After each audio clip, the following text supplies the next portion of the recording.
Don't miss this opportunity. Amazing underground paper. Want back of it, friends? No? Here, friends. Come on. Mangrove Story, Oval, rock and roll, sex, you name it, we got it.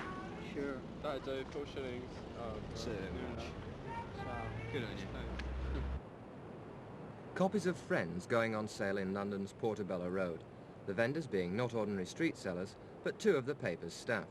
Because when you work for Frendz, circulation about 18,000, you're not only expected to write and produce the goods in colourful but cramped conditions like these, you're also expected to flog them. Why then do its staff of 10 work for this offbeat publication? Nobody works here for money, exactly. I mean, we get probably about £3 a week, I suppose, and then we supplement this by being allowed 100 copies of the issue. How much do you sell them for? 3 shillings, and we keep out all 3 shillings of that. Where does the actual revenue, the weekly revenue for the paper, come from? Well, this comes from our distributor. I mean, we have a sort of chain circuit. I mean, the distributor gives us so much, we have to pay so much for our print bill. There's a surplus left over, which will go to meet office running costs, and anything left over from that will go to the staff. But in fact, there's not that much left over usually. I mean, we have things like typesetters bills, electricity, rent, stationery, hire of typewriters, and all that, which adds up very fast. What about advertising revenue? Well, that is counted. You don't, in fact, you get that 6 weeks after the advert's actually been in the paper. That should produce £350 an issue a bite, which is what we get. And what sort of firms and companies advertise with you? Oh, almost exclusively record companies and publishers.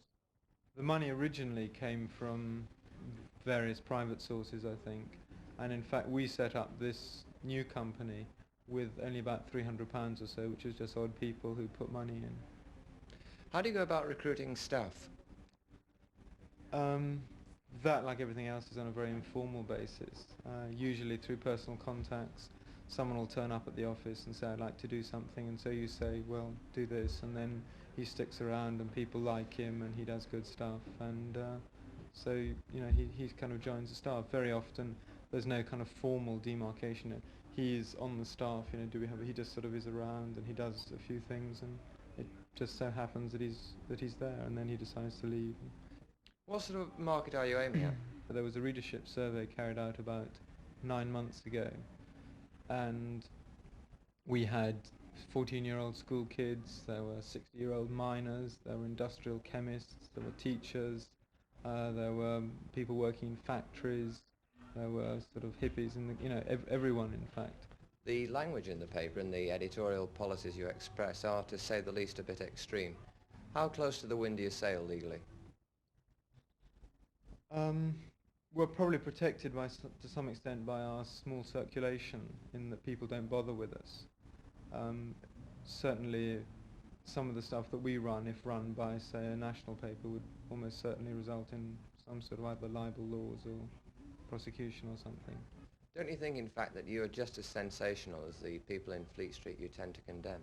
As far as the extreme treatment of some of the, perhaps, news items, I feel that very often it's an extreme treatment that's justified, and it's one that's born of a genuine anger and of a genuine feeling, rather than of something that's done simply to sell more copies of the paper.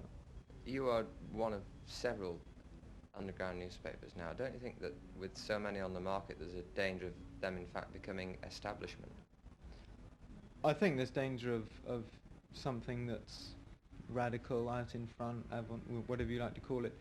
Always has it's always a constant danger, especially because of the establishment's constant need for newness. I mean, the very fact that you're here now is because we're something new, we're something slightly different, and you have an insatiable appetite to gobble up anything that's new, that can give you some more copies, some more television. I mean, what you've got to fill, God knows how many 100 hours per week on television, and so anything that'll fill that up, that's new, you of course take hold of, and it's very easily assimilated.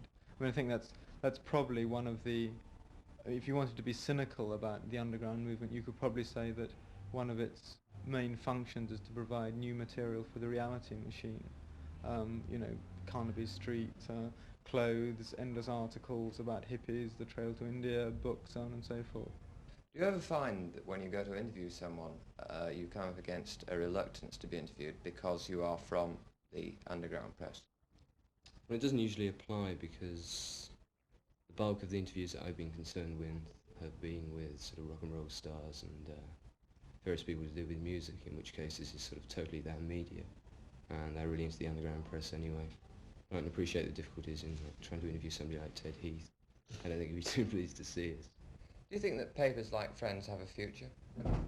Well, obviously, or I guess I wouldn't be here, but I think the whole point with the underground media is the interchange of ideas, the lack of copyright within the underground press syndicate, which is basically a cooperative set up between the papers in America, papers in Europe, with free exchange of stories. If you see something you like in like the Los Angeles Free Press, you can reprint it without any copyright charges. And this is all, it all helps information flow. And it's growing all the time. I mean, there are more and more papers every week. I understand, Rosie, that papers like Frendz also provide another service apart from printing a paper every 2 weeks. Yes, I mean, we write for a lot of people who, so to speak, dropped out and have difficulty getting jobs, places to live, and they come to us because, we're at the sort of head of it. And we try to look after them in the sense that we can refer them to other places where they can stay, places where they can get jobs, places where they can get bread if they're really stuck. And we let people stay here occasionally in the offices. But we do help. We have our own little Lonely Hearts club. How do you both see your own roles in, say, 10 years' time? Do you think you'll still be here working for an organisation like Frendz, even if Frendz isn't existing? Yes, I hope so, because otherwise what I'm doing now is rather meaningless. I mean, it's a rather shallow part of my life. If I'm going to drop out of it, well, not drop out of it, but drop back into straight society in 5 years' time and go and earn a whole lot of money somewhere else. What about you, Steve? Well, I went through the bit of earning a fair bit of money a week with the record company, and I certainly don't want to go back to it. I'm quite happy where I am.